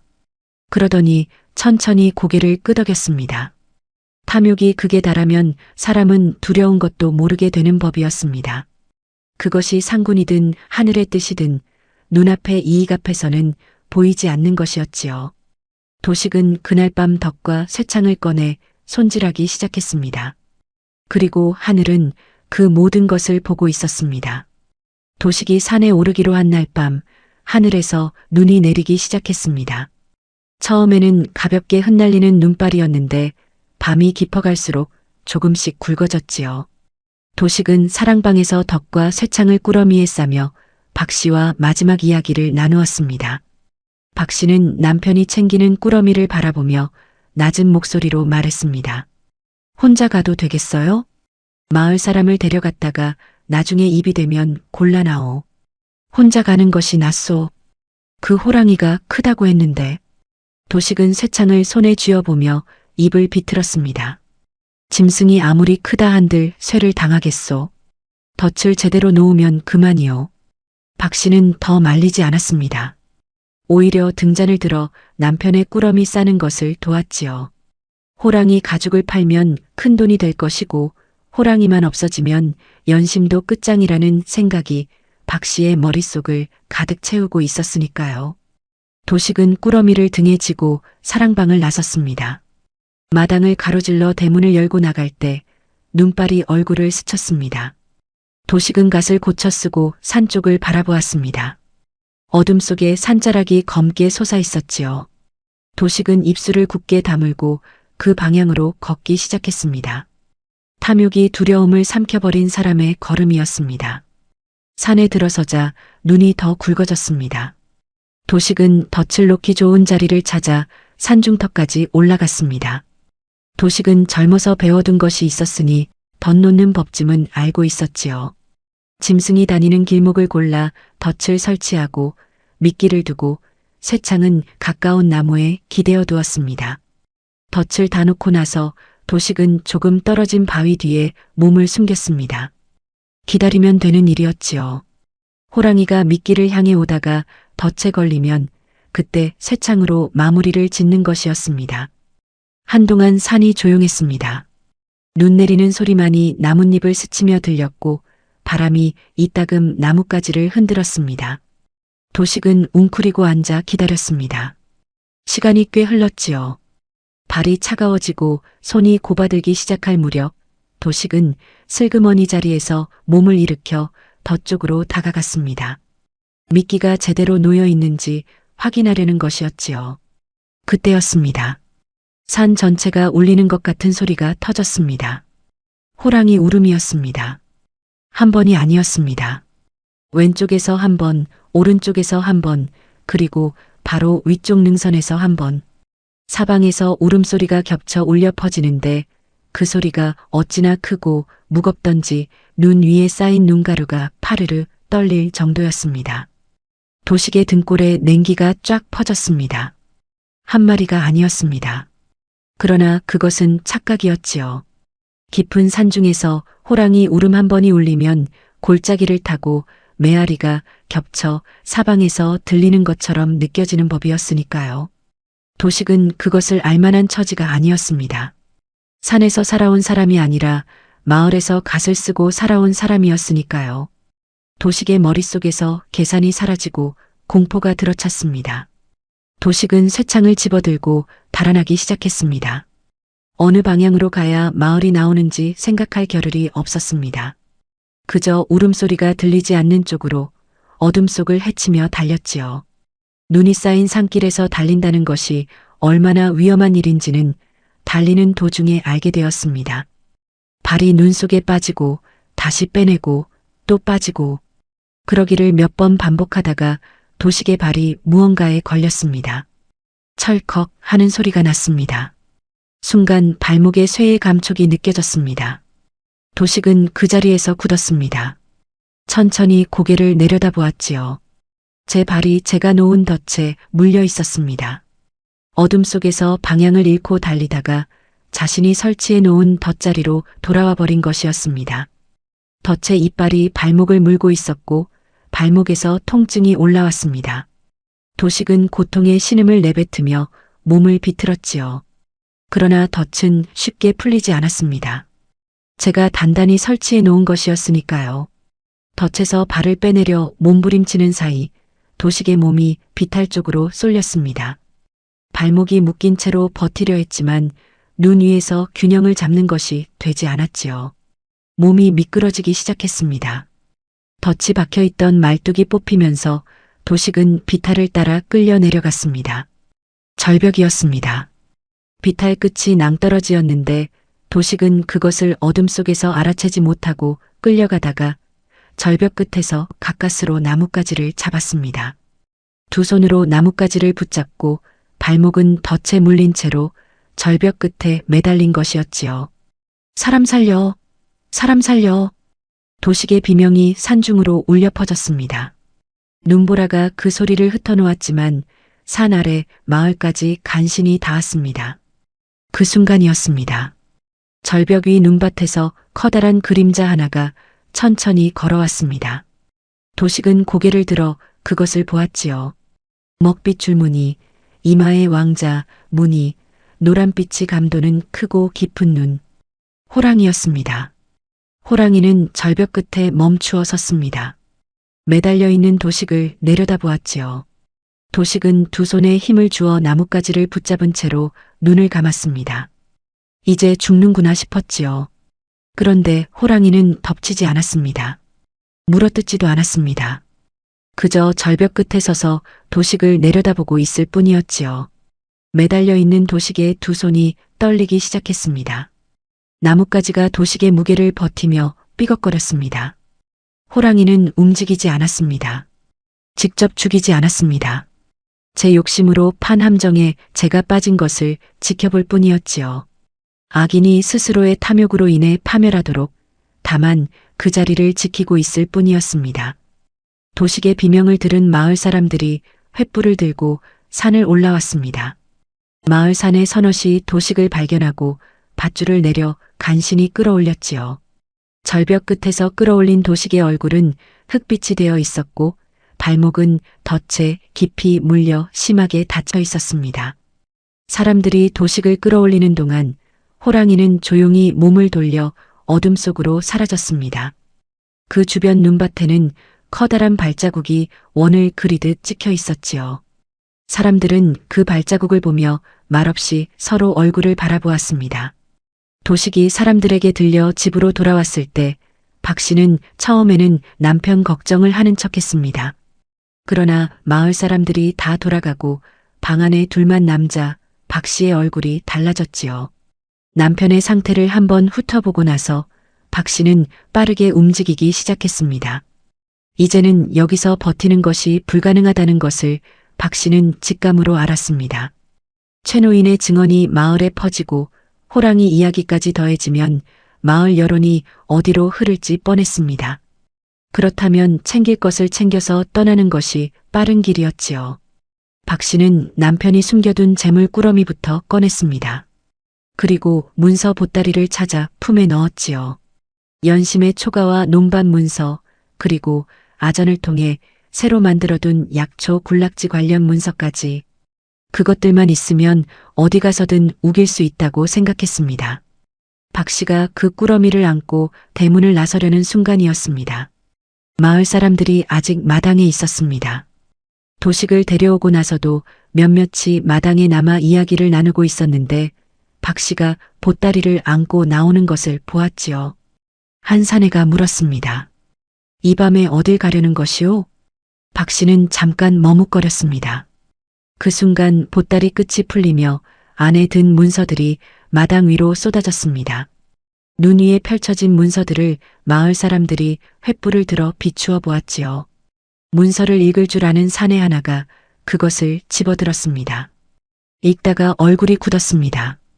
이것이 한도윤 명의의 초가와 논반 문서 아니오? 또 다른 문서를 펼쳤습니다.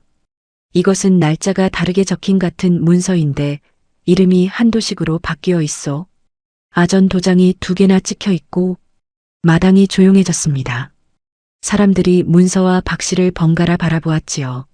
박 씨는 입술을 달싹거렸지만 말이 나오지 않았습니다. 또 다른 문서가 펼쳐졌습니다. 이것은 약초 군락지를 한씨 집안 선산으로 넘기는 문서인데 날짜가 겨우 며칠 전이요. 아직 먹도 채 마르지 않았소. 그 말이 끝나기가 무섭게 마당에 있던 사람들의 눈빛이 달라졌습니다. 분노도 아니고 경멸도 아닌 긴 세월 동안 속아온 사람들이 진실을 마주하는 순간의 그 무거운 표정이었지요. 박 씨는 그 자리에서 더 이상 아무 말도 할 수 없었습니다. 소문은 밤새 마을을 돌았습니다. 도식이 호랑이를 잡으러 산에 올랐다가 제 덫에 발이 걸려 절벽 끝에 매달렸던 것, 박 씨가 도망치려다 위조 문서가 드러난 것. 그 이야기가 집집마다 전해졌지요. 아침이 되자 마을 사람들이 하나둘 연심의 초가 앞에 모여들기 시작했습니다. 처음 온 것은 마을에서 가장 나이 많은 노파였습니다. 아무 말 없이 연심의 초가 마당에 들어서더니 등에 지고 온 것을 내려놓았습니다. 장작 한 묶음이었지요. 다음에는 이웃집 안악이 왔습니다. 쌀 한 대박을 내밀며 고개를 숙였습니다. 그동안 몰라 배워서 미안하오. 그 말 한마디가 연심의 눈물샘을 건드렸지만 연심은 눈물을 삼키고 두 손으로 받았습니다. 그 뒤로도 사람들이 왔습니다. 묵은 김치를 가져오는 집, 아이 옷을 지어오는 집, 지붕에 낡은 이영을 봐주겠다고 나서는 사내. 그것이 가엾어서 하는 동정인지 스스로 잘못을 갚는 것인지는 알 수 없었지만 연심은 오는 사람마다 두 손으로 맞았습니다. 최 노인이 뒤늦게 마당에 들어서며 말했습니다. 문서 이야기는 관아에 정식으로 올려야 하오. 내가 증인으로 나서겠소. 관아에 정식으로 문서가 올라가자 아전이 도식과 짜고 문서를 위조한 것이 낱낱이 밝혀졌습니다. 도식이 다리를 크게 다쳐 자리에 누운 데다 위조 문서까지 드러났으니 더 버틸 명분이 없었지요. 빼앗겼던 초가와 논반 문서가 연심의 손으로 돌아왔습니다. 한도식은 그날 이후 한쪽 다리를 절며 살게 되었습니다. 덫에 물린 발목이 깊이 다쳐 제대로 낫지 않은 것이었지요. 체면도 권위도 무너진 채 마을에서 더 버티지 못하고 박 씨와 함께 마을을 떠났습니다. 마을 사람들이 등을 돌렸고 관아와의 연줄도 끊어졌으니 도식 부부가 그 마을에서 살아갈 방법이 없었습니다. 공명첩으로 사들인 반쪽짜리 신분도 아전을 구슬러 빼앗은 논반 문서도 남의 것을 탐내어 꾸민 흉계도 결국 아무것도 남지 않았습니다. 탐욕이 손에 쥐어준 것들이 탐욕으로 인해 모두 사라진 것이었지요. 논반 문서가 돌아온 날 밤 연심은 오랫동안 잠을 이루지 못했습니다. 세온이 고르게 잠든 곁에 누워 연심은 천장을 바라보았습니다. 억울했던 날들이 지나갔고 아이가 살았고 빼앗겼던 것이 돌아왔습니다. 기쁜 일이었는데 기쁨보다 먼저 찾아온 것은 이상하게도 조용한 감사였습니다. 도윤이 생각났습니다. 살다 보면 하늘이 한 번은 본다고 했던 사람. 눈보라 치던 밤 새끼 호랑이를 풀어주면서도 아무에게도 말하지 않았던 사람. 아내에게조차 자랑하지 않고 형에게 비웃음을 당하면서도 제 마음이 옳다는 것을 알고 있었던 사람. 그 사람의 선한 마음이 이 긴 겨울을 돌아 결국 여기까지 왔습니다. 연심은 세온의 손을 가만히 손바닥으로 덮었습니다. 손톱이 깨알만하고 손가락이 연근 마디처럼 통통한 그 손이 연심의 손바닥 안에서 작게 움직였지요. 살아있는 손이었습니다. 도윤이 남긴 것이었습니다. 연심은 그날 밤 처음으로 편안하게 눈을 감았습니다. 봄이 오기 직전이었습니다. 눈이 녹기 시작한 산기슭에 연심은 세온을 포대기에 쌓아안고 약초를 캐러 올라가고 있었습니다. 길 위에 눈이 남아 있었지만 단단하게 굳어 있어 걷기가 수월했지요. 세온은 포대기 안에서 연심의 가슴에 기댄 채 잠들어 있었습니다. 산기슭을 반쯤 올랐을 무렵이었습니다. 연심은 걸음을 멈추었습니다. 멀리 눈 덮인 숲 가장자리에 무언가가 서 있었습니다. 나무 사이에 가려 처음에는 잘 보이지 않았는데 눈을 가늘게 하고 바라보니 커다란 몸집과 먹빛 줄무늬가 보였습니다. 호랑이였습니다. 연심이 먼저 걸음을 멈추었으니 호랑이도 그 자리에서 움직이지 않았습니다. 두 눈이 먼 거리를 사이에 두고 마주쳤지요. 노란빛이 감도는 깊고 조용한 눈이 연심을 한번 바라보았다가 포대기 안에 세온 쪽을 향했습니다. 그리고 다시 연심을 바라보았지요. 연심은 무섭지 않았습니다. 그 눈빛이 무엇을 담고 있는지 알 것 같았습니다. 처음 만난 날 눈보라 속에서 앞다리를 굽히던 모습이, 밤새 바위굴 앞을 지키던 모습이, 산에 오를 때마다 안전한 길을 내어주던 발자국이 하나씩 떠올랐습니다. 그리고 호랑이가 천천히 고개를 숙였습니다.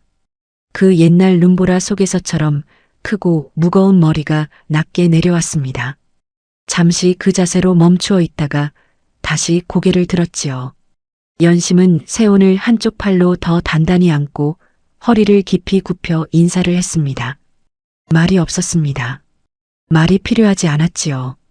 오래된 것들 사이에서는 말이 없어도 전해지는 것이 있는 법이었으니까요. 허리를 펴고 다시 고개를 드니 호랑이가 몸을 돌리고 있었습니다. 먹빛 줄무늬가 나무 사이로 들어갔습니다. 한 걸음, 두 걸음 멀어지다가 숲속으로 완전히 사라졌습니다. 그 뒤로 아무 소리도 나지 않았지요.